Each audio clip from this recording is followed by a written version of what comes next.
Bismillahirrahmanirrahim. Assalamualaikum warahmatullahi wabarakatuh. Alhamdulillahirrabbilalamin. Wassalatu wassalamu ala rasulil amin wa ala alihi wa ashabi man tamassaka bisunnatihi ila yaumiddin. Pemirsa Roja TV dan pendengar radio Roja yang muliakan Allah Subhanahu wa taala. Alhamdulillah di pagi yang berkah ini kita kembali dapat melanjutkan pembahasan kita, yaitu faedah-faedah dari sejarah Islam, mengenal bagaimana perkembangan Islam setelah wafatnya Rasulullah SAW dari masa ke masa, ya, dan kita mencoba menggali hikmah dan pelajaran serta ibrah, ya, dari sejarah tersebut. Kenapa satu saat kaum muslimin hidup dengan sangat tenang, nyaman, tentram, bagaimana kondisi mereka, kenapa bisa mereka demikian. Kita melihat sebab-sebab mereka itu bisa hidup tenang, bahagia. Kemudian juga kita mencoba melihat kenapa mereka bisa terpecah belah, kekuatan mereka lemah. Ya, ini adalah bagian daripada ibrah bagi kita. Kemudian juga kita melihat bagaimana pengorbanan para generasi tua Islam, generasi pemula Islam di dalam membela dan perjuangan agama Allah ini. Sehingga kita dapat mengambil ibrah dan pelajaran serta inspirasi untuk langkah-langkah kita dalam mengamalkan ajaran agama kita yang mulia ini.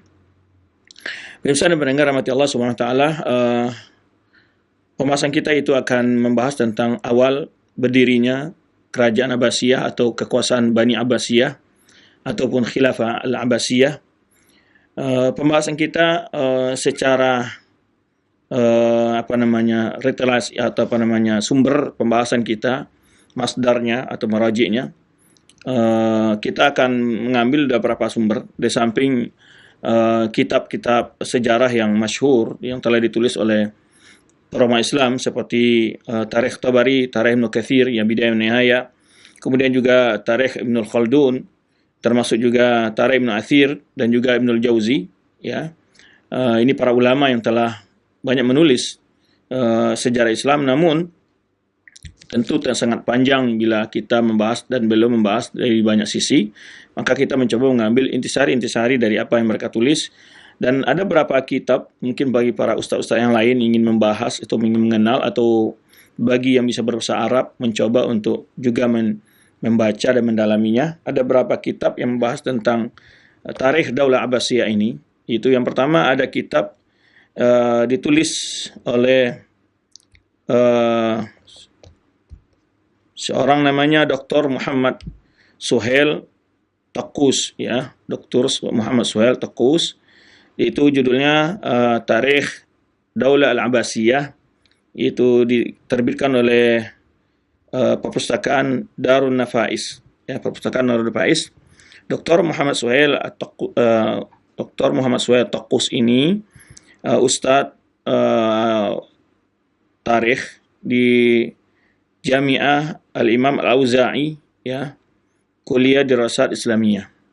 Itu yang pertama. Kita ingin membagi literasi ini. Semoga juga saudara-saudara kita yang lain, ustaz-ustaz yang lain juga bisa mengambil faedah jika ingin membahas dan mengenal sejarah ini, karena kita jelaskan hal ini karena banyak sekali dari musuh-musuh Islam, dari orientalis yang memutarbalikkan sejarah Islam ini. Maka dari itu di antara hal yang memotivasi kita untuk membahas dan meluruskan berbagai isu-isu negatif yang mereka ambil sepenggal-sepenggal dari sejarah Islam.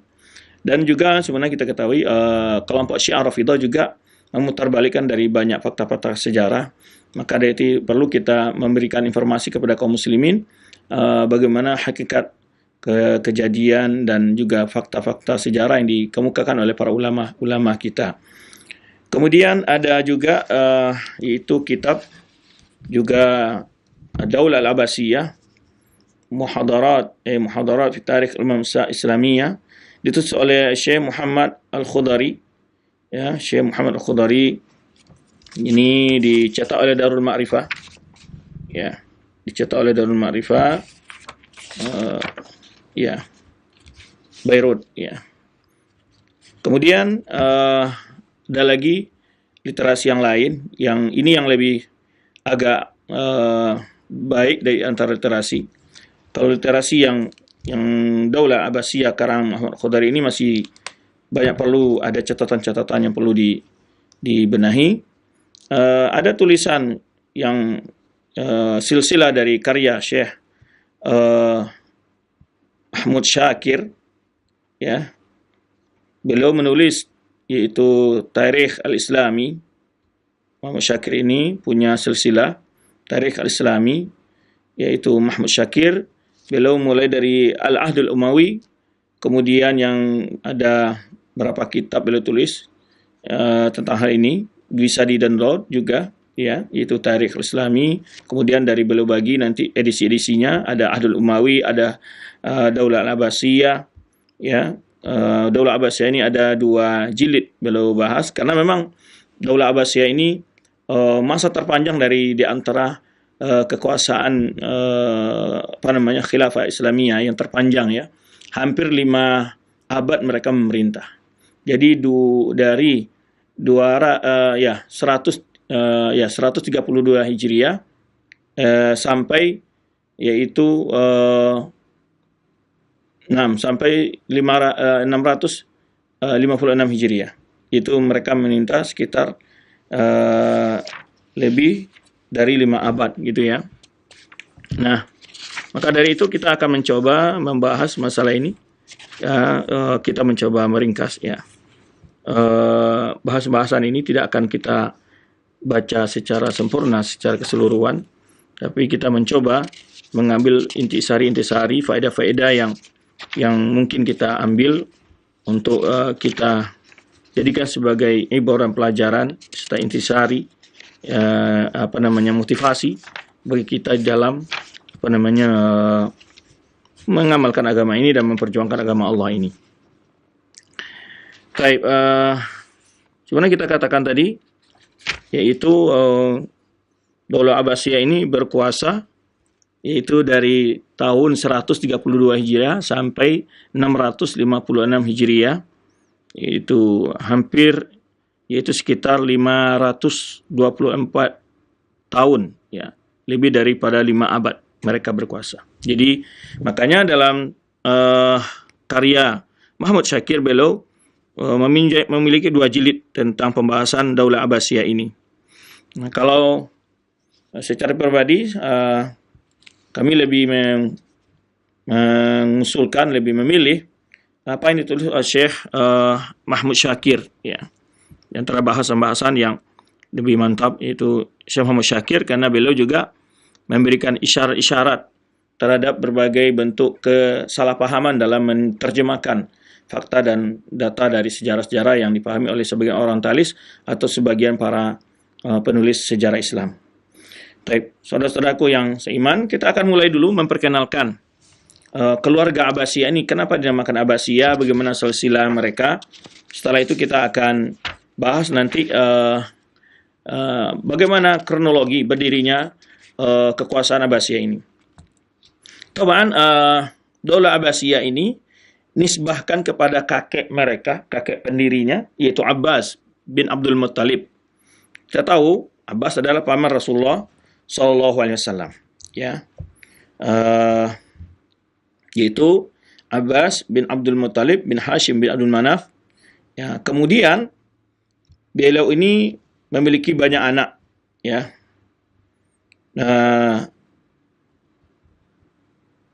Tetapi keturunan dari Abbas ini, ya,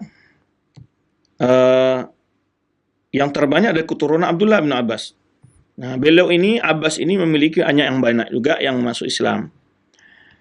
Kenapa kita jelaskan ini? Bahwa Abbas itu adalah bagian daripada keluarga Al-Bait, karena dia adalah paman Rasulullah SAW, dan Al-Bait itu adalah yaitu keturunan Bani Hashim yang masuk Islam, ya, masuk Islam. Jadi Abbas ini adalah saudara dari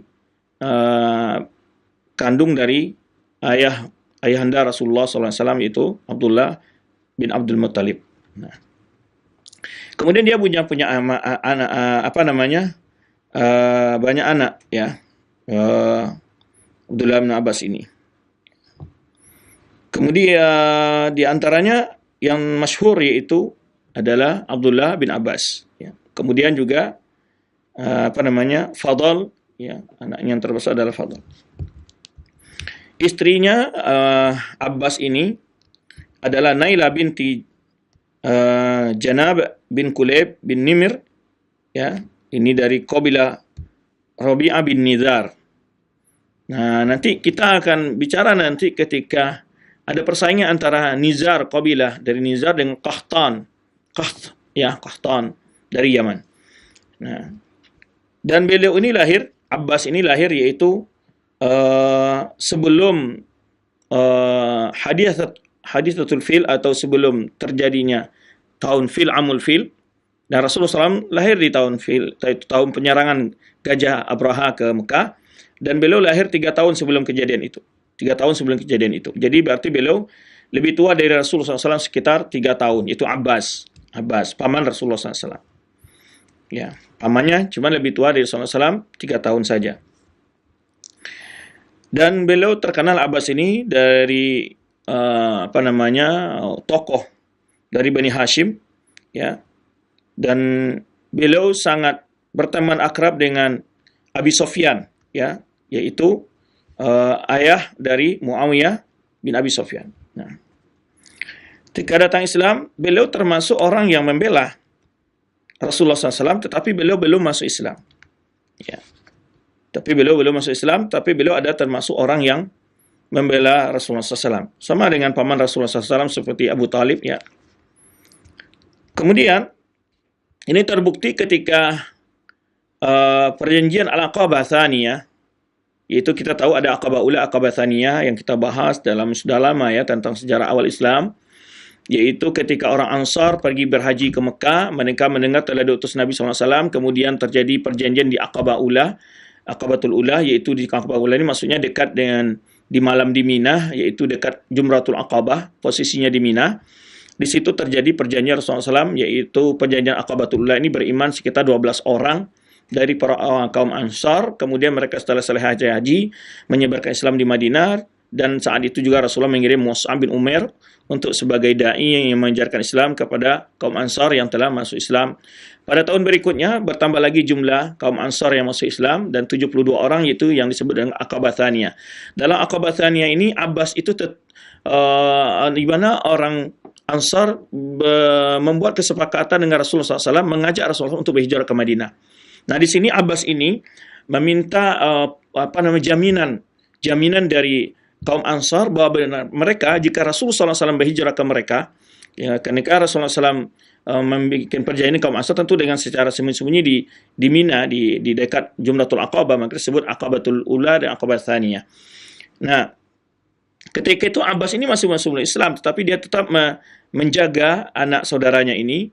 Jadi ketika Rasulullah SAW berunding dengan kaum Ansar yang 72 orang Aqabah Tsaniyah ini, nah, di mana kaum Ansar menawarkan Rasulullah SAW yang selalu dimusuhi oleh kaum Quraisy di Mekah dan orang kaum kafir Quraisy Mekah, kaum musyrikin, menawarkan agar Rasulullah SAW berhijrah ke Madinah. Maka ketika itu pun Abbas ikut mendengar perundingan dan meminta kepastian orang Ansar benar-benar bisa menjamin keselamatan Rasulullah SAW. Nah, ini di antara peranan Abbas, ya, ketika sebelum masuk Islamnya beliau.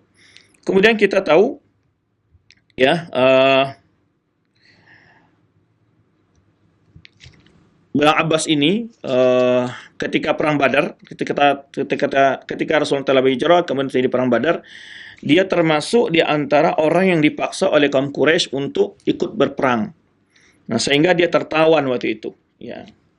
Disebutkan ketika Quraisy datang menghadang Rasulullah di perang Badar, ya. Nah, Abbas ini keluar dengan bersama anak-anaknya, ya, dalam keadaan terpaksa, dan juga anak saudaranya. Kali sebetulnya Rasulullah SAW mengatakan kepada para sahabat, "Man laqiya minkum Abbas wa Taliban wa Uqailan wa Naufal wa Aba Sufyan fala taqtuluhum fa innahum ukhriju mukrahina." Kata Rasulullah SAW, jika ada di antara kalian yang melihat Abbas, Taliban, ini anak-anak pamannya, Uqail, kemudian Naufal, dan Abu Sufyan, jangan kalian bunuh mereka, karena mereka dipaksa untuk ikut berperang. Ya. Nah, dan akhirnya ketika itu Abbas termasuk di antara tawanan yang tertawan, ya, di perang Badar, lalu dia menebus dirinya, ya, dan kemudian Uqail bin Abi Thalib juga, Uqail bin Abi Thalib, Naufal bin Harith bin Abdul Muttalib, ya, kemudian mereka kembali dia menebus dirinya, kemudian anak saudaranya Abi Thalib itu Uqail dan Naufal ya bin Haris bin Abdul Muttalib, kemudian mereka kembali lagi ke Mekah. Nah, dan Rasulullah dan masuk Islamnya Abbas ini adalah sebelum Fatu Makkah, qarib ya.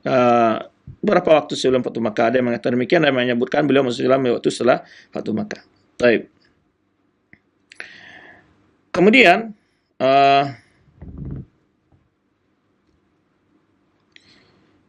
sebagian menyebutkan bahwa di sana di mana Abbas ini hijrah ke Madinah sebelum Fatu Makkah.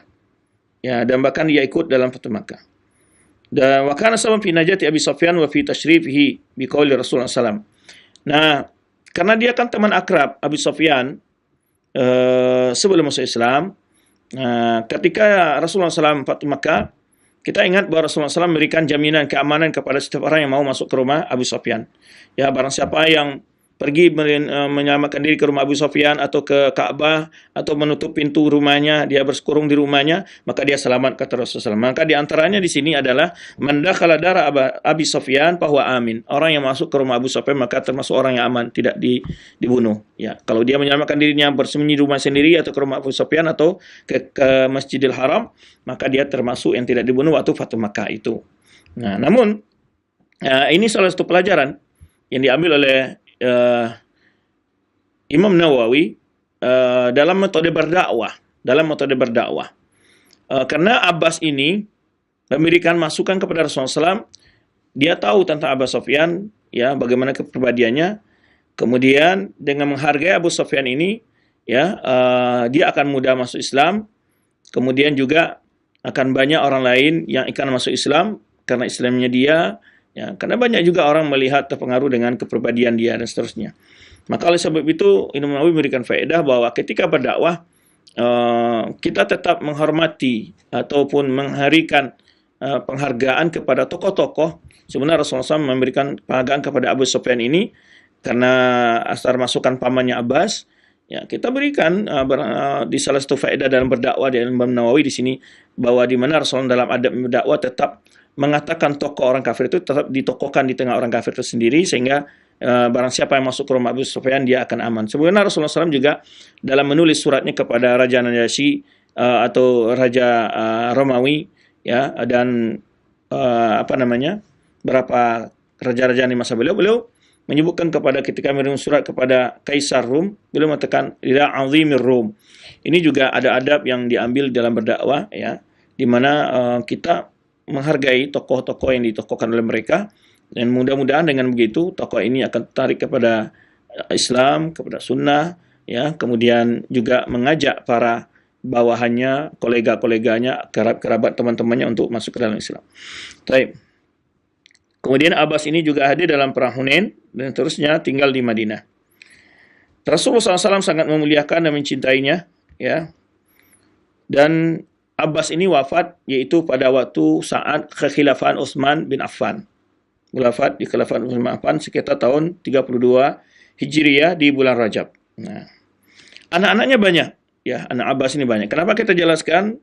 Untuk menjelaskan bahwa Ahlul Bait itu bukan hanya keturunan dari Ali bin Abi Thalib saja atau keturunan Husain saja. Jadi semua dari anak-anak paman Nabi SAW masuk Islam, bahkan paman-paman Nabi SAW masuk Islam itu ada semuanya, mereka adalah Al-Bait. Nah, beliau punya anak, yaitu diceritakan, ya, di antaranya disebut namanya Fadl, dan beliau diberi kunyah dengan Abu Fadl. Itu anak yang terbesar. Kemudian yang kedua, anaknya adalah Abdullah bin Abbas, yang terkenal, ya, Abdullah bin Abbas. Dan ini hijrah, dan beliau lahir 2 tahun atau 1 tahun sebelum hijrah, ya. Kemudian ada lagi anak beliau namanya Ubaidillah bin Abbas. Jadi yang ketiga anak beliau Ubaidillah bin Abbas. Kemudian Abdurrahman. Kemudian Kitham atau Kutham, ya, Kitham. Kemudian Ma'bad, kemudian Ummu Habibah. Ya. Ini Ummu Habibah. Ini di antara anak beliau yang melalui istri beliau Lubabah binti Haris. Ini istri beliau Lubabah binti Haris. Di anak beliau dari istri beliau yang Lubabah binti Haris itu ada namanya Fadl, ada Abdullah, Ubaidillah, Abdurrahman, Kitham, kemudian Ma'bad dan Ummu Habibah. Kemudian juga ada lagi anak beliau dari istri beliau yang lainnya. Kemudian wakan lil Abbas min ghairiha, daripada selain istrinya Lubabah Ummu Fadl ini, itu anak beliau yang lain adalah Kathir ibn Abbas, Kathir, kemudian Tamam, kemudian Sofia, kemudian Umaymah, ya, ibunya adalah Ummu Walad. Nah, kemudian juga anak beliau yang lain adalah Haris dari istri beliau yang lain, yaitu Jamilah binti Jundub, ya, dari kabilah Hudzailiyah.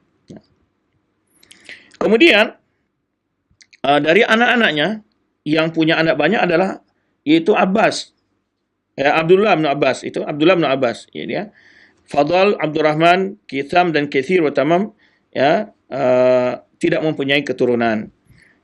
Aqabal Abbas min siwahum, jadi baru punya cucu dia dari yang anak-anak yang lain.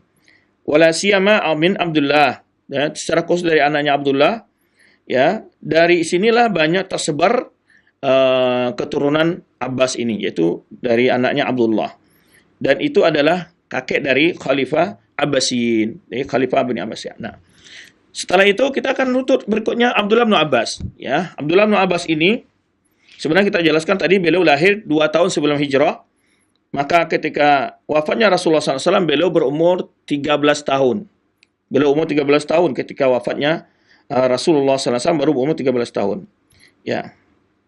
Dan Rasulullah SAW sangat mencintainya dan menghormatinya, dan dia termasuk dari antara fuqaha sahabat yang masyhur, ya, min abadil al-arba'ah, dan bahkan Rasulullah SAW mendoakan Abbas ini, Allahumma faqihhu fid din wa 'allimhu ta'wil. Dari situlah Ibnu Abbas ini memiliki ilmu yang banyak berkat doa dari Rasulullah SAW, terutama tentang ilmu Al-Quran, tentang menafsirkan Al-Quran. Nah, oleh sebab itu Umar bin Khattab, ya, sering mengajak Abdullah bin Abbas ini untuk hadir dalam diskusi-diskusi khusus dalam pemerintahan Umar bin Khattab, ya, bersama pada senior-senior sahabat yang lainnya. Bahkan Umar tidak ragu meminta pendapat pandangannya dalam banyak masalah dengan kebersamaan walaupun umurnya masih terlalu muda, tetapi ilmunya sudah sangat tua, ya, umurnya muda.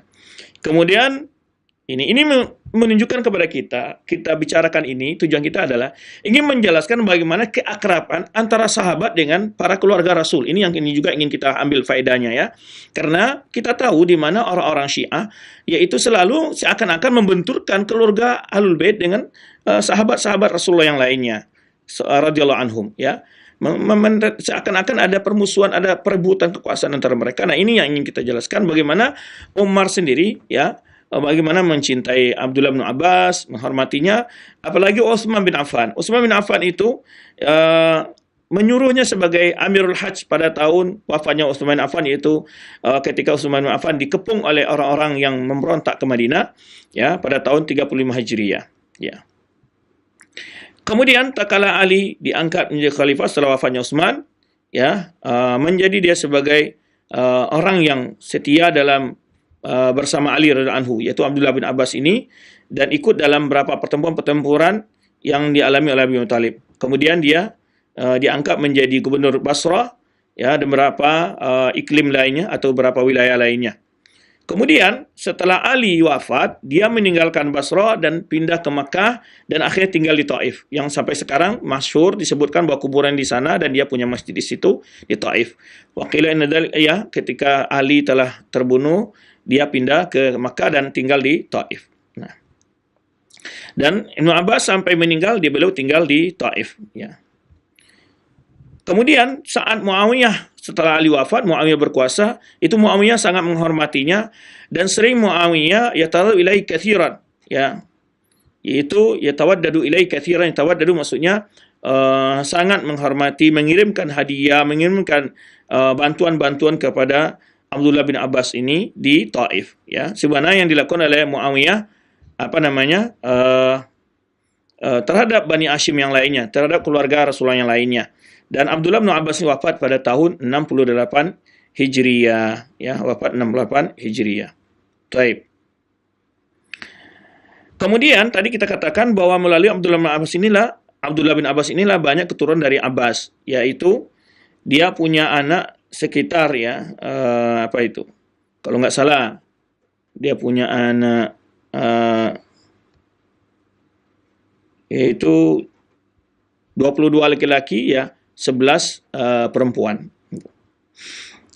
Kemudian setelah itu Abbas ini keturunannya yang nanti yang silsilahnya menemukan kepada yang berikutnya adalah Ali bin Abdullah bin Abbas. Cucu dari Abbas ini namanya Ali bin Abdullah bin Abbas. Ya, ini adalah runtutan garis keturunan dari raja pertama dari Abbasiyah atau Khilafah Bani Abbasiyah ini. Taib. Ibunya, istri dari Abdullah bin Abbas namanya Zur'ah binti Mashrah bin Ma'di, ya, di Karib min Kindah, dan mempunyai anak namanya Ali bin Abdullah bin Abbas. Ya, dia anak daripada Abdullah bin Abbas namanya Ali bin Abdullah bin Abbas. Ya. Ada juga menyebutkan dasarnya memberi nama anaknya Ali adalah atas kecintaan Abdullah bin Abbas kepada Ali bin Abi Thalib. Ya. Tapi kita ketahui bahwa di antara sahabat-sahabat Nabi itu sering memberi nama anak mereka dengan nama para sahabat yang lainnya. Taib. Kemudian Ali bin Abdullah bin Abbas ini, ya, itu beliau lahir pada malam terbunuhnya Ali bin Abi Thalib.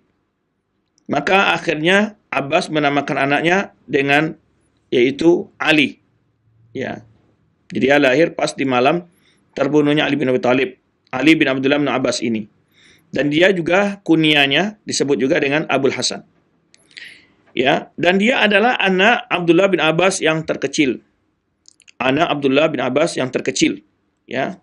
Dan dia termasuk Sayyidan Syarifan, dan dia termasuk orang yang sangat mulia, dihormati, dan punya postur tubuh yang sangat tinggi. Punya postur tubuh yang sangat tinggi sehingga disebutkan oleh para penulis sejarah jika dia bertawaf, yaitu orang-orang lain seakan-akan berjalan kaki dan dia menaiki onta begitu, ya. Dan wakana ajmal Quraisy, ya, dan dia adalah orang Quraisy yang terganteng di zaman dia, ya. Ali bin Abdullah bin Abbas ini. Wakana mufritan fitul, jadi dia sangat tinggi sekali. Apabila dia bertawaf, sebagaimana manusia di sekitarnya bagaikan seorang pejalan kaki di samping orang yang berkuda atau menunggangi kendaraan gitu, sehingga dia sangat tinggi sekali kelihatan gitu. Kemudian bagaimana hubungannya Bani Umayyah? Nah, ini kita ingin melihat bahwa tidak terjadi permusuhan yang sangat sengit, ya, seperti yang digambarkan oleh orang Syiah Rafidah dalam sejarah mereka, di mana Bani Umayyah yaitu memberikan sebuah daerah kepada dia untuk tempat tinggalnya, yaitu Humaimah namanya. Di daerah Syarah, itu perjalanan antara Syam ke Madinah. Itu lebih dekat ke kota Damaskus.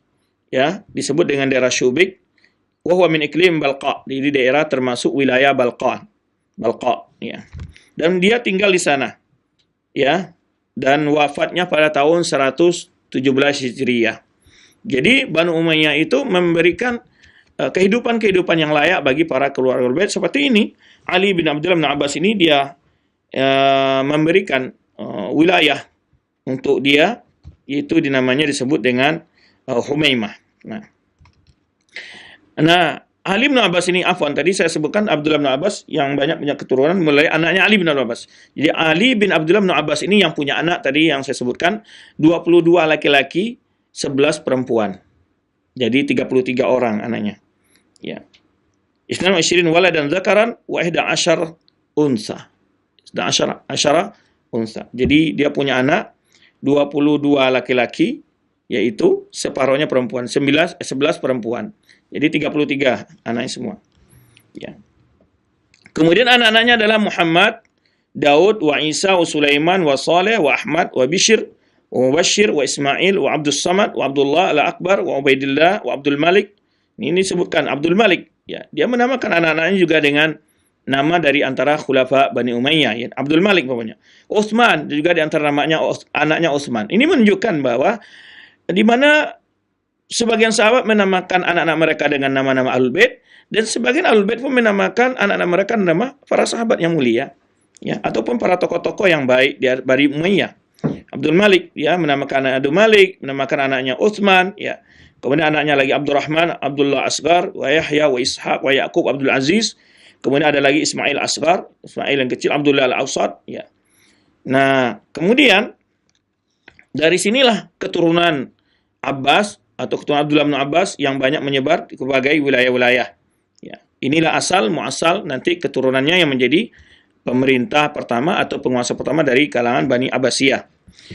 Kemudian dari Ali ini dia punya anak tadi siapa? Muhammad, anaknya yang paling besar, Muhammad, ya. Nah, Muhammad. Jadi Muhammad bin Ali bin Abdullah bin Abbas. Nah, kemudian dia adalah orang tua dari raja pertama dari Bani Abbasiyah, yaitu Abul Abbas As-Saffah atau Abdullah, ya, namanya Abdullah tapi dikenal dengan Abul Abbas As-Saffah. Dan dia punya anak Ibrahim. Di awalnya yang merancang pendirian kekuasaan Bani Abbasiyah ini adalah anaknya Ibrahim. Ibrahim bin Muhammad bin Ali bin Abbas, ya, bin Abdullah bin Abbas, ya. Ibrahim bin Muhammad bin Ali bin Abdullah bin Abbas. Nah, jadi keturunan kelima lah dari Abbas, pendiri dari kerajaan Abbasiyah ini. Kerajaan Abbasiyah itu.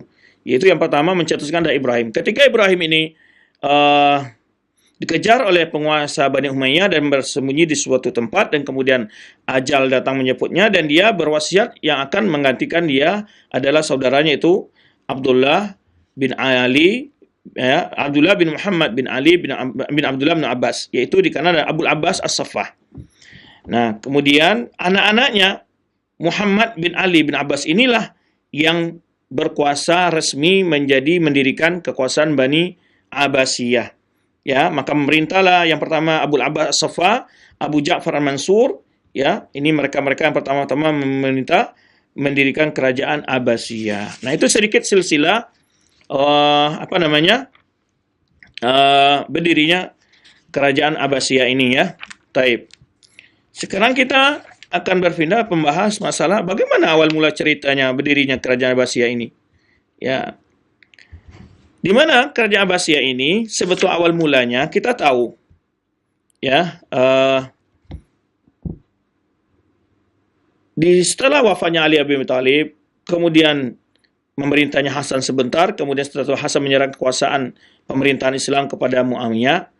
Dari semenjak itu orang-orang yang disebut dengan kelompok Syiah yang menisbahkan mereka berloyalitas kepada Ahlul Bait tetap punya keinginan yang merancang program-program yang bagaimana upaya mendirikan kekuasaan yang dipimpin oleh Ahlul Bait.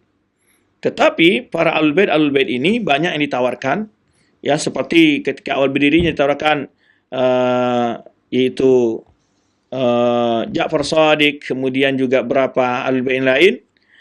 Mereka sudah tidak mau lagi ditipu oleh orang-orang Syiah sebenarnya, karena mereka pengalaman melihat bagaimana Ali bin Abi Thalib ditipu oleh orang Syiah ketika di Kufah, anaknya Husain, kemudian anak saudaranya Uqail, Muslim bin Uqail, dan lain-lain beramai kejadian, kemudian Hasan sendiri. Berdasarkan itu mereka tidak berminat. Akhirnya mereka berpindah kepada keluarga Abbas. Nah, keluarga Abbas atau keluarga Abdullah bin Abbas, ya, yaitu Muhammad bin Ali bin Abbas bin Abdullah bin Abbas. Nah, itu anak-anaknya ini yang bisa dipengaruhi, dan akhirnya mereka membuat rancangan-rancangan.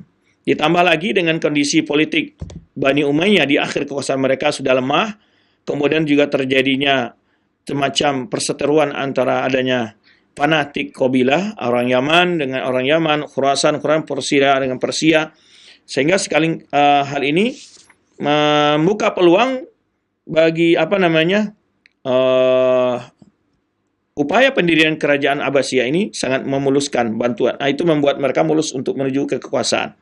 Pertama, kondisi keluarga Bani Umayyah yang goncang, ya, ada perselisihan kekuasaan antara mereka, dan juga terdapatnya kondisi dalam negeri mereka dari kegaduhan dari segi adanya pecikan-pecikan perpecahan di kalangan rakyat, seperti utama dari Khurasan, ya, Kufah, yang situ lebih banyak daripada orang Syiah, dan juga di situ penduduknya bermacam-macam, ya. Ada yang di Khurasan ini banyak sekali etnis yang hidup di sana. Nanti akan kita jelaskan.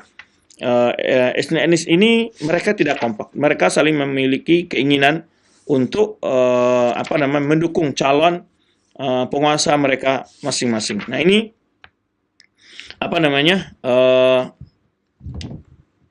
awal-awal mula munculnya upaya pendirian kerajaan Abbasiyah ini. Kalau kita lihat wilayah-wilayah Islam saat itu sangat luas sekali, banyak sekali iklim-iklim di sini, atau kita sebut dengan semacam residen-residennya ya. Ada keresidenan di situ ataupun wilayah-wilayah. Ada namanya wilayah Jaziratul Arab. Itu meliputi Hijaz, Yaman, Amman, Hijr ya. Nah, ini ada 4 wilayah besar itu tuh disebut dengan wilayah namanya keresidenan Jaziratul Arab umpamanya, wilayah yang besar.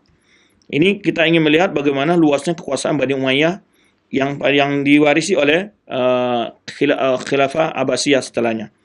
Kemudian adalah iklim Irak. Irak ini meliputi apa saja wilayah? Ada Kufah, ada Basra, ada Wasit. Ini kita dengar ada ulama Al-Wasiti. Al-Wasiti itu ada dari Wasit. Kemudian adalah kota Madain, adalah kota Halwan, ada kota Samura. Samura ini adalah yang tempat kota sucinya orang Syiah hari ini. Samura ya. Nah, ini ada 6 wilayah. Kabupaten lah bahasa kitanya kalau tadi kita sebut provinsi gitu. Kemudian adalah iklim Al-Jazirah. Kalau tadi Jaziratul Arab, kalau ini Al-Jazirah. Al-Jazirah itu apa saja? Meliputi itu Diyar Rabi'ah, yaitu daerah Musil. Kemudian Diyar Mudar, yaitu Riqqah. Ada lagi Diyar Bakr. Nah, kemudian adalah iklim Syam, yaitu wilayah Syam. Itu meliputi berapa wilayah yang besar juga. Ada Qasrin, ibu kotanya Halab. Ada Hims, ibu kotanya Hims. Kemudian Damaskus, Urdun, ya Palestina. Ya, yang sekarang ini berapa wilayah negara sekarang itu dulu semuanya yaitu sebuah iklim Syam dan itu dibawa ke kekuasaan Bani Umayyah semua. Antum melihat sekarang yang hari ini mungkin ada sekitar berapa negara ya, lebih dari 30 atau sekitar 20-an lebih, itu negara-negara itu semua dulu dibawa kekuasaan Bani Umayyah. Yang pada hari ini sudah terpecah belah dan banyak kekuasaan. Ada Syara, ada Palestina, ada Urdun, ada Damaskus, Himis, ya. Kemudian ada lagi iklim Mesir. Nah, Mesir ini mana saja meliputi wilayahnya? Itu meliputi disebut ada namanya Furma Jafar, ya, Al-Huf, Rif, ya, ini daerah-daerah Iskandaria, Makedonia, Sa'id, di Mesir ada namanya Sa'id, Al-Wahad. Nah. Dan lagi iklim Maghrib. Maghrib ini mana saja? Itu meliputi daerah Afrika, ya. Afrika yaitu Kairawan yang hari ini bertempat di Maroko, ya, Maroko, Aljazair, Tunis, itu semua dulu di bawah kekuasaan Bani Umayyah ya. Coba bayangkan sama antum, yang hari ini sekian banyak negara itu semua dulu dari bawah satu khilafah. Nah, ini kalau Maghrib ini disebutkan ini banyak sekali, ada 7 wilayah besar nih, ada namanya Riqqah, ada namanya Afriki ya, Kairawan, kemudian Taharat, itu kemudian ada lagi Sajal Masah, ada Fas, ya Fas ini kalau nggak salah hari ini terletak di Aljazair atau Algeria. Kemudian ada Lesus, Al-Aqsa, ya. Kemudian sampai Andalus. Andalus yang hari ini adalah Spanyol. Coba bayang sama antum ya. Luasnya kekuasaan waktu itu. Kemudian ada lagi iklim Masyrik namanya Zuljanibain. Itu banyak sekali meliputi daerah-daerah yang luas ya, termasuk Bukhari ya, yang sekarang di bawah kekuasaan Rusia, kemudian daerah-daerah sekitar Afghanistan, Pakistan, ya, Kazakhstan, daerah-daerah di Wara'in Nahar. Kemudian Khurasan, ya, adalah Khurasan ini apa saja yang meliputi, itu luas juga daerahnya. Nah, ini kita membayangkan ya ada Sijistan, Hara, Jauzajan, ya, Naisabur. Nah, ini daerah-daerah negara bagian Rusia itu semua dulu di bawah kerajaan Islam. Ada lagi namanya iklim Dailam, ya. Ini banyak juga wilayah-wilayahnya, termasuk daerah Tabaristan, ya, Dailaman, Khizir, ini termasuk daerah-daerah Rusia, sebagian daerah Rusia ya. Sangat banyak di sini negara-negara yang pada hari ini mungkin ada lebih 30-an atau lebih ya. Ini ada sekitar 14 iklim di sini, disebutkan itu dulu di bawah kekuasaan semuanya Bani Umayyah, yang akhirnya yaitu diwarisi oleh kerajaan Abbasiyah. Walaupun setelah berdirinya kerajaan Abbasiyah ini, kekuasaan berdiri dua, yaitu di mana Abdurrahman Ad-Dakhil lari ke Andalus dan mereka tetap mengakseskan kerajaan Bani Umayyah di Andalus. Baik, kita akan coba bagaimana dijelaskan oleh Mahmud Syakir dalam kitab beliau Tarikh Islami. Kita kalau bicara Daulah Al-Abbasiyah, beliau bercerita cukup panjang di sini bagaimana awal-awal berdirinya, ya, kerajaan Abbasiyah ini. Beliau menyebutkan bahwa kecintaan kaum muslimin kepada Ahlul Bait kemudian juga diiringi dengan terjadinya mundurnya kekuatan dan kelemahan, ya, mulainya termunculnya kezaliman banyak di akhir kerajaan Bani Umayyah. Tentu orang mencoba mencari suasana baru, ya, ini yang menyebabkan demikian. Nah, kemudian juga ada juga orang-orang yang sebetulnya bukan sekedar itu, tapi ingin kekuasaan yang dikejar. Seperti disebutkan contohnya Mukhtar bin Abi Ubaid Ats-Tsaqafi, yang pada awalnya dia ini adalah bersama Ali bin Thalib, kemudian tinggal di Basrah.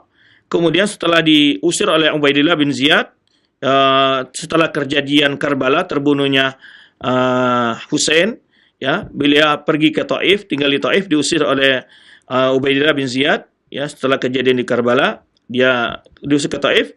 Kemudian setelah ditangkap berapa lama, kemudian dia bergabung dengan Abdullah bin Zubair.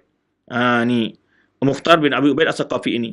Kemudian dia pura-pura menjadi orang yang loyalitas kepada Ahlul Bait.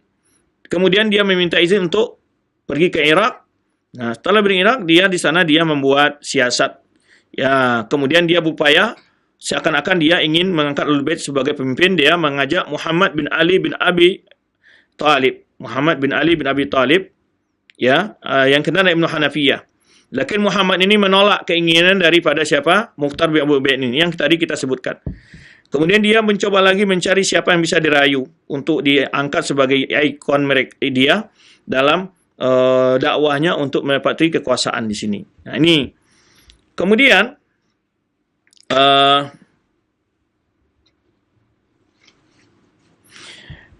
Karena Mukhtar idda anna hadha rafu aw adam ridha min sifatil imam.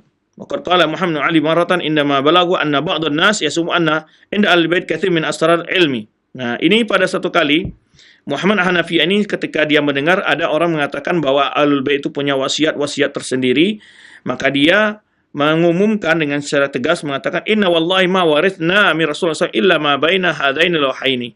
Jadi dia tegaskan karena dicoba buat opini dan isu oleh Mukhtar Ats-Tsaqafi ini bahwa Ahlul Bait itu adalah orang-orang yang ditunjuk sebetulnya sebagai penguasa dalam menyimpan wasiat.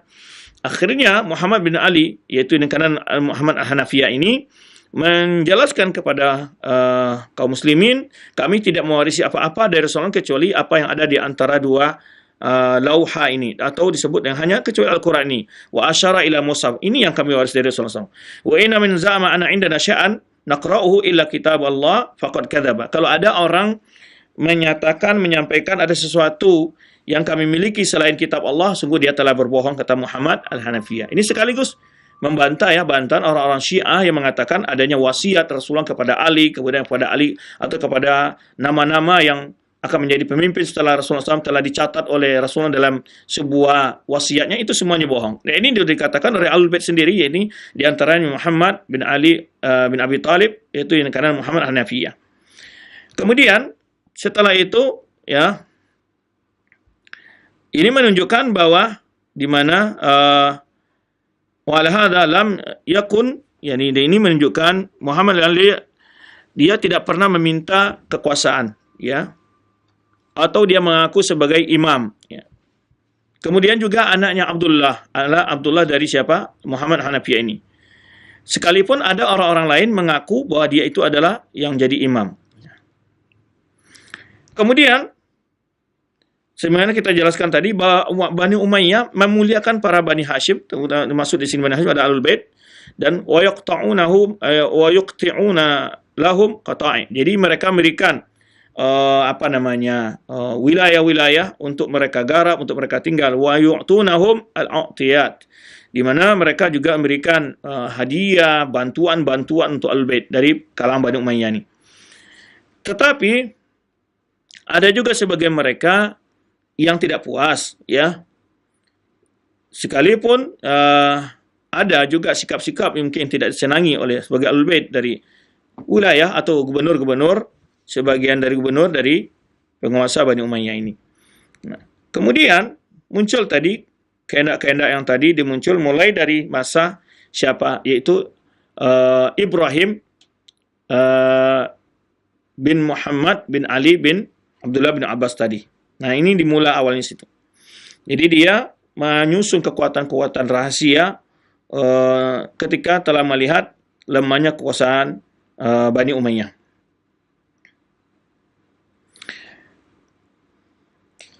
Di sini dijelaskan oleh Mahmud Syakir bahwa di mana dalam upaya-upaya untuk mencapai kekuasaan itu pun digunakan isu-isu hoax ya, atau yang tidak benar. Ya, itu sudah maklum lah, ya, menjatuhkan, membesar-besarkan sebuah kesalahan yang kecil hakikatnya. Wa kana khusum Bani Umayyah lil isya'at didduhum kalimatun ma tarjulun min al-bait idda'u anna al-Umayyin qad dassu lahu sum. Ya, di antara isu-isu yang disebarkan itu seperti umpamanya untuk menarik perhatian orang, dikatakan bahwa Bani Umayyah telah meracun salah seorang dari Al-Bait. Ya. Walikasrati isya'at kada yasduqu kulla iddia. Akhirnya karena selalu diulang-ulang isu-isu batil itu, hoax ini diulang-ulang, akhirnya seakan-akan itu benar gitu ya. Nah, di sini disebutkan di antara bukti bagaimana Bani Umayyah menghormati Bani Hashim, itu maksud di sini Ahlul Bait. Faqad aqta'a al-Walid bin Abdul Malik al-Khalifah al-Umawi al-Humaimah biqarbi min Syubak min iklim Balqa fil Urdun li Ali bin Abdullah bin Abbas. Nah, ini disebutkan di mana Al-Walid bin Abdul Malik ya, Al-Walid bin Abdul Malik bin Marwan, yaitu memberikan wilayah ya untuk tadi yang disebutkan Ali bin Abdullah bin Abbas ini. Di situ dia tinggal dan di situ dia berketurunan. Dia diberikan bantuan-bantuan kebutuhannya. Kemudian wa min hadzal aidan faqad zara Abu Hashim Abdullah bin Muhammad Dimashq al-Khalifah al-Umawi Sulaiman bin Malik wa qad akramahu Sulaiman. Nah, juga di antaranya juga keluarga Al-Bait, di antaranya Abu Hashim Abdullah bin Muhammad mengunjungi Khalifah Umayyah, yaitu di masa Sulaiman bin Abdul Malik. Dan Sulaiman itu memuliakannya, wa qaddama lahu al-u'tiyat. Ini memberikan uang, memberikan bantuan gitu ya, dari harta Al-Bait, dari harta kaum muslimin atau dari kekayaan negara. Summan sarafa Abu Hashim mutawajjihan ila al-Madinah Munawwarah. Kemudian dia setelah pulang dari mengunjungi Sulaiman bin Abdul Malik ini, kembali ke Madinah. Wa asna tariq sya'ara bil marad. Tapi ketika dalam perjalanan menuju Madinah dari Syam ini, dia merasa sakit. Wa asa bin ajali, kemudian dia merasa ajalnya sudah dekat. Wa haddatsa bidzalika murafiqihi, kemudian dia sampaikan kepada orang-orang yang bersamanya dalam perjalanan yang menemaninya. Faqala ba'dhum li la'alla Sulaiman qaddasa lakasum. Nah, di sini datang isu itu. Ketika dia sudah pulang dari Sulaiman bin Malik, kemudian diberikan berbagai pemberian hadiah dari Sulaiman bin Malik. Ketika dalam perjalanan ke Madinah, dia sakit di dalam perjalanan menuju Madinah. Nah, ada yang membuat prasangka, membuat prediksi gini, mungkin saja dia ini diracun oleh Sulaiman. Nah, fatawama bidzalika ka halati kulli maridin. Akhirnya ada yang menganggap membenarkan isu itu, pantasyaral khabar. Akhirnya berita itu menyebar. Ya, karena dia sakit, tidak ada bukti. Tidak ada bukti sebetulnya Bapak Sulaiman meracun, tidak meracun. Tidak ada bukti. Tapi ada prediksi begitu saja. Akhirnya disebarkan berita itu. Ya. Wa asbah syakku mazmu'um yaqinan. Keraguan tadi seakan-akan suatu keyakinan. Fata'asra Abu Hashim min Bani Umayyah. Akhirnya ini dia mengira hal itu benar. Wa arraja 'ala al-Humaimah. Kemudian dia dibawa ke Humaimah. Humaimah tempat tinggal siapa tadi? Ali bin Abdullah bin Abbas. Wa naqala dzalika ibnu ammihi Muhammad bin Ali. Nah, akhirnya dia sampaikan kepada anak pamannya, yaitu anak dari Ali bin Abdullah bin Abbas tadi, yaitu Muhammad namanya, Muhammad bin Ali bin Abbas, yaitu tentang berita isu bahwa dia diracun oleh Sulaiman bin Abdul Malik. Nah, inilah ya dari isu, dari prediksi yang tidak ada fakta, tidak ada data, langsung menyebar dan itu menjadi dasar. Ini awal-awal timbulnya isu keinginan dari keturunan Bani Abbas ini untuk menguasai membuat kekuasaan, merasa ada rasa dengki, merasa ada kemarahan di dalam dirinya karena dia mendapat info bahwa di mana Abu Hashim ini diracun oleh Sulaiman bin Abdul Malik. Nah, ketika dia sakit itu pergi ke tempat anak pamannya itu, siapa tadi? Muhammad bin Ali bin Abdullah bin Abdul Muttalib. Muhammad bin Ali bin Abdullah bin Abbas, ya, bin Abdul Muttalib. Wa talaba minhu ay ya'mala dhidda Bani Umayyah. Nah, dia mengharap untuk membalas ini, ya, perlakuan dia Bani Umayyah terhadap dia gitu ya. Langsung hal ini ditanggapi dan seakan itu adalah suatu kepatuhan. Walau kana qad wudi ali Abi Hashim summa laqudi alaihi bi syaklin sari'. Nah, ini dibantah oleh sebagian penulis sejarah, kalau seandainya betul-betul dia itu diracun, tidak akan mungkin dia itu dalam waktu yang panjang bisa hidup, ya. Atau mungkin baru saja berapa 1 jam sudah nggak akan bisa hidup kalau seandainya diracun begitu ya. Tapi kan ini berhari-hari dalam perjalanan ke Madinah, makan berapa hari, bisa 1 minggu ya kan, bahkan dari Madinah Syam bisa 1 bulan perjalanan, dan dia hidup dalam sakit itu. Kemudian dalam perjalanan dia menuju saja ke Humaimah, kembali lagi ke daerah Damaskus ya, di mana Humaimah ini adalah daerah yang terdapat antara perjalanan dari Damaskus ke Madinah. Nah, dia pergi ke tempat anak pamannya ini dan memprediksi hal ini benar, dan dia meminta balas atas perbuatan tersebut. Nah, wa'adatul mulu antara asum az-zu'af, lakin Abu Hashim qad asha ba'da mughadarati Sulaiman ma yazdu ala syahrain. Ya, bahkan Abu Hashim ini hidup setelah dia pulang dari mengunjung Sulaiman bin Malik ini adalah hampir 2 bulan dia hidup, ya. Nah, kita tahu juga, kita sudah bicara ya tentang bagaimana kemuliaan Sulaiman bin Abdul Malik, akhlaknya, ibadahnya, ya, sehingga dia akhirnya menunjuk Umar bin Abdul Aziz untuk menjadi penggantinya, tidak menunjuk saudaranya sendiri. Dia karena ingin kebaikan untuk Islam, kebaikan untuk umat Islam. Karena dia selalu berteman dengan Haywah, salah seorang tabi'in, yang selalu memberikan masukan positif kepada dia, dan dia terkenal Sulaiman bin Abdul Malik adalah raja yang adil, raja yang soleh, ya kan. Tetapi inilah sebuah isu, dan inilah fakta yang banyak merusak hubungan antara saudara, antara kelompok, antara tokoh, ya. Ini banyak sekali isu-isu yang mengadu domba, ya. Nah, ini akhirnya seperti ini. Isunya padahalnya itu kecil saja sebetulnya. Ada kemungkinan dia ini diracun. Gitu saja. Dan akhirnya jadi seakan-akan suatu hal yang sudah diyakini, sudah dipastikan. Dan akhirnya berupaya untuk dia meminta pertanggungjawaban, minta dibalas perbuatan tersebut. Nah, ini.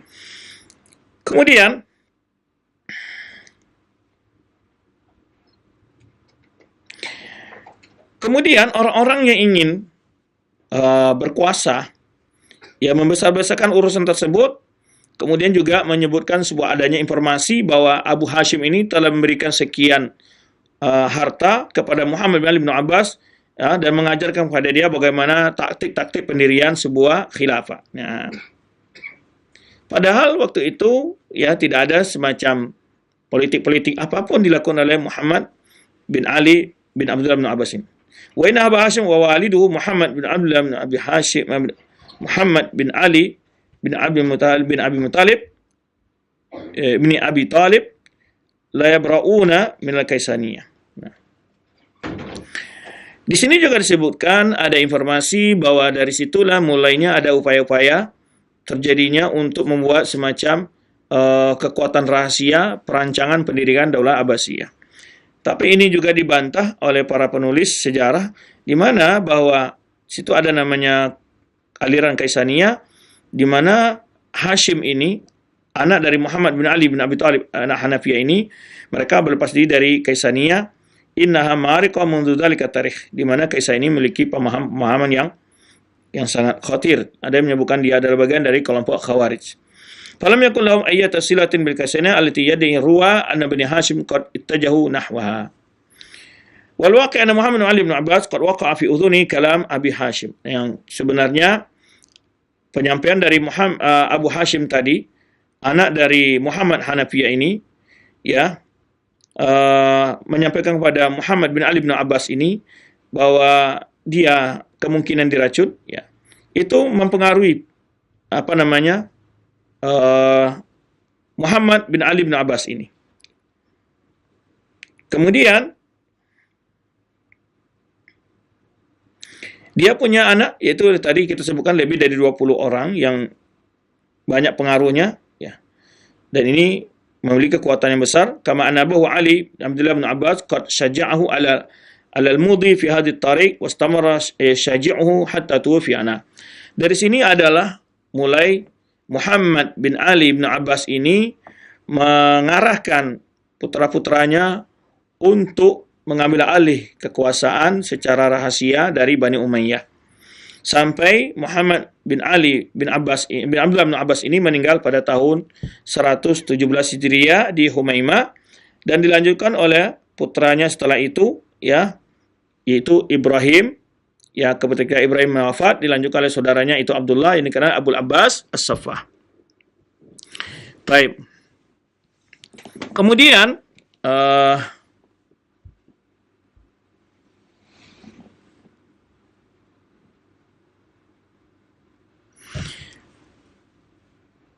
Baba Da'iyama ala tanfidhiyah, di sini mulailah mereka membuat taktik-taktik bagaimana cara untuk merancang kekuatan, baik secara angkatan perang, ya, kekuatan tentara untuk menguasai kondisi, ya.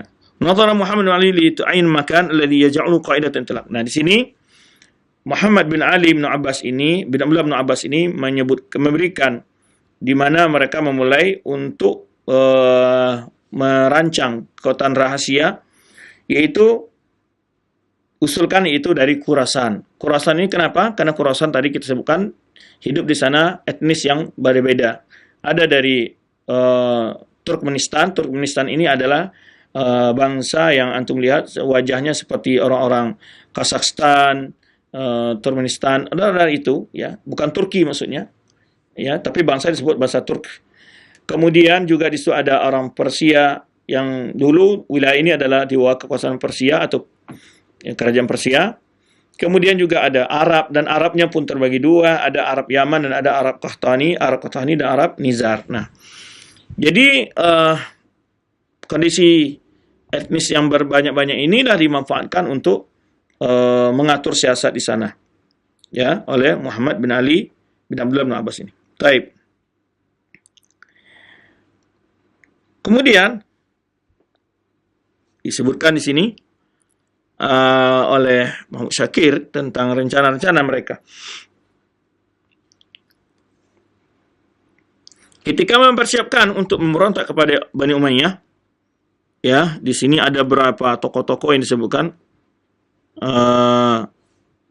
Ada Mukhtar Saqafi, ada Mus'ab bin Zubair, Abdurrahman bin Muhammad al-Ash'as, ada lain-lainnya, ya, yang membantu, ya. Kemudian ketika memilih Khurasan ini, ya, karena daerah juga berbatasan dengan wilayah-wilayah yang gampang untuk penyelamatan diri jika dikejar oleh kekuasaan Bani Umayyah.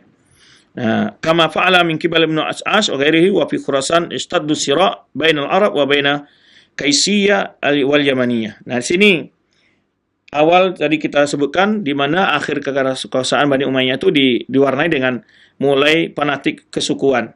Sehingga ada pertentangan antara Arab Yaman dengan Arab yang bukan Yaman, kemudian antara kekuatan Persia, orang-orang yang dari rakyat Persia, dan juga dari suku-suku Turkmenistan ini. Nah, akhirnya mulailah kekacauan-kekacauan itu timbul di Khurasan, dan kekacauan itu dimanfaatkan oleh tokoh-tokoh Bani Al-Abbasiyah untuk menyusun kekuatan mereka. Dan mereka mencari tokoh-tokoh yang mungkin loyal kepada mereka, baik dari Arab maupun dari kalangan Persia ataupun dari kalangan Turkmenistan itu Turk ini.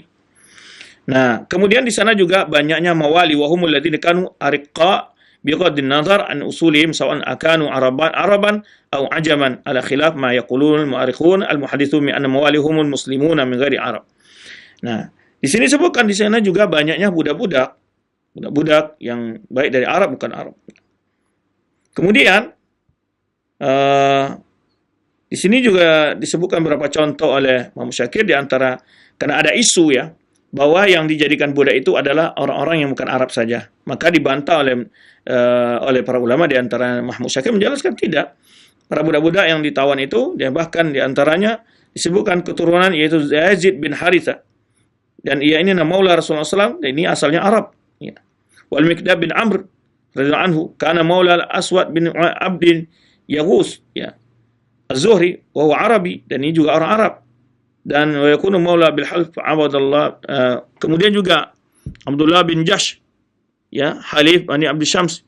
Dan beliau menyebutkan beberapa orang nama-nama di sini ketika ada orang menyebutkan bahwa pemberontakan kekacauan terjadi di Khurasan itu dimulai karena adanya semacam penindasan, pelecehan terhadap kesukuan umpamanya. Ini tidak benar karena yang diwali itu bukan hanya orang-orang non-Arab saja, tapi juga ada dari orang Arab gitu. Kemudian beliau ceritakan sini, ketika di Khurasan ini terdapat banyak suku-suku yang berbeda-beda tadi, itulah yang membuat mudahnya untuk menyusun strategi yang dirancang oleh tokoh-tokoh Al-Abbasiyah tadi, atau anak-anak dari keturunan Muhammad bin Ali bin Abdullah bin Abbas tadi. Kemudian para tokoh-tokoh itu mulai mempengaruhi, ya, tokoh-tokoh kabilah, tokoh-tokoh politiknya, ya. Maka menyebarlah dakwah ataupun ajakan untuk mengangkat khalifah berikutnya dari keturunan Al-Bait, terutama ini dari keturunan Abbas bin Abdullah, dari keturunan Abdullah bin Abbas ini. Nah, kemudian disusunlah kekuatan oleh Muhammad bin Ali bin Abbas, arsala fi amin mi'a min sayr abdi ila Kufah. Disusunlah, diutus sepuluhan ke sini, sepuluhan ke sini, ya. Maka ketika ada namanya Abu Muslim Al-Khurasani, Abu Muslim Al-Khurasani di antara tokoh sentral yang merancang banyak, mempengaruhi banyak dari gubernur-gubernur wilayah yang dikuasai oleh Bani Umayyah dan juga tokoh-tokoh kabilah yang ada di Khurasan. Jadi Abu Muslim Al-Khurasani sangat memiliki peran penting di situ. Nah, pada suatu kali ada di antara tokoh yang diutus namanya Abu Ikrimah As-Siraj, itu wa Muhammad Al-Hunais, wa Hayyan Al-Attar, wa amru bi'amal al-bu'd bid'awah fanalu ba'dul najah. Jadi itulah yang mempengaruhi, mengajak orang-orang untuk mengajak mendirikan Daulah Abbasiyah ini. Nah. Kemudian dipilih perwakilan-perwakilan, ya. Di sini disebutkan ada Abu Muhammad As-Sadiq Muhammad bin Ali Al-Abbasi, 12 orang naqiban, 12 orang dari tokoh sentral yang akan mengajak manusia untuk mengajak kaum muslimin untuk mengakui pemerintahan Bani Abbasiyah ini. Di antara mereka Sulaiman bin Qatil Al-Khuzai, Walahid bin Quraiz At-Tamimi, wa Qutbah binti Syubaib At-Ta'i, wa Musa bin Ka'ab At-Tamimi, wa Khalid bin Ibrahim Abu Daud. Ini nama-namanya yang disebutkan, ya. Nama-nama ini kurang penting bagi kita, ya. Barangkali kita melihat peristiwanya apa saja yang bisa kita ambil faedahnya. Kemudian setelah 12 ini memilih lagi 70 orang, ya. Kemudian setiap ini memiliki setiap dai itu memiliki 12 orang yang melaksanakan perintah-perintah dari 12 orang tadi. Dia 70 itu dibagi. Nah, kemudian setiap orang memiliki 70, setiap yang 12 tadi memimpin 70 orang, ya. Kemudian mereka mengatur siasat untuk membagi kepada wilayah-wilayah, mengirim ke wilayah-wilayah utamanya Kufah, Basra, Khurasan dan lain-lainnya. Ya.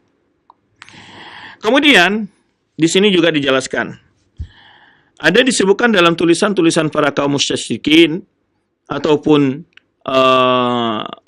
penulis yang kurang memahami kondisi, mereka mengatakan bahwa seakan-akan awal kerajaan Bani Abbasiyah ini dimulai dengan cara pesan, itu membunuh setiap orang-orang yang Arab di Khurasan.